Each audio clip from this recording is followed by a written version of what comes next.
You know how you always have that one racist cousin, right?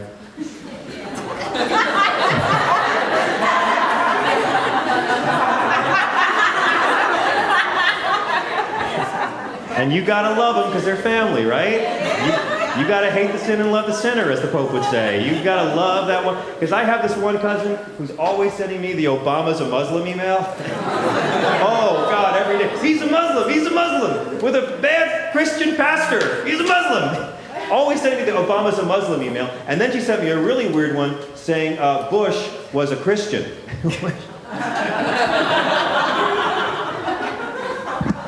But that's the funny thing about race, because I'm a big believer in free speech for racists. I think racists should let their flag fly. If someone's a hater, I want to know in advance, you know? I want to know who the haters are, because I believe in hating the haters, right? That's the most moral thing you can do. Racism, sexism, I'm an ismist. I want to burn crosses on haters' front lawns. That's me. And, you know, because political correctness began as a way of being nice to people, and it kind of evolved into, like, douchebag cloaking device. For people to hide where they're really at. Because everyone hates somebody, right? Everybody's prejudiced against some group. It's not racism, it's tribalism, you know? Lots of racists like black people if they talk, dress, and act and vote just like them. It's tribalism. It's fear of something different. Because everyone hates somebody, and I hate haters. I don't like whites who blame blacks. I don't like blacks who blame whites. I don't like Christians who blame Muslims. I don't like Muslims who blame Jews. I don't like Jews.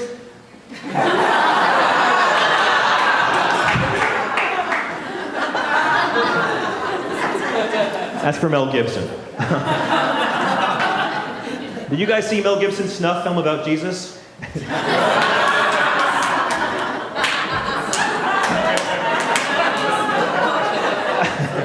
See, and what Mel misses the point is, the whole story of Jesus is about everyone killed him, not just the Jews. His friends sold him out. Everyone killed him, and humankind is forgiven and allowed to go another day and try to unscrew itself up. It's a beautiful metaphor. Jesus talked in metaphor. Why can't we read the Bible as metaphor? You know, the story of Jesus is like a great big blackjack game.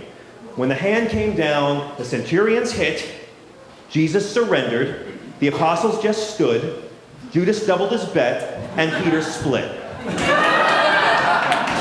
They all abandoned him. But let's assume all this God stuff is true. Let's assume that there really is a God. Why would he put all these different peoples here unless it was a test to see how well we can work it out together? Because whoever you hate, that's who God is.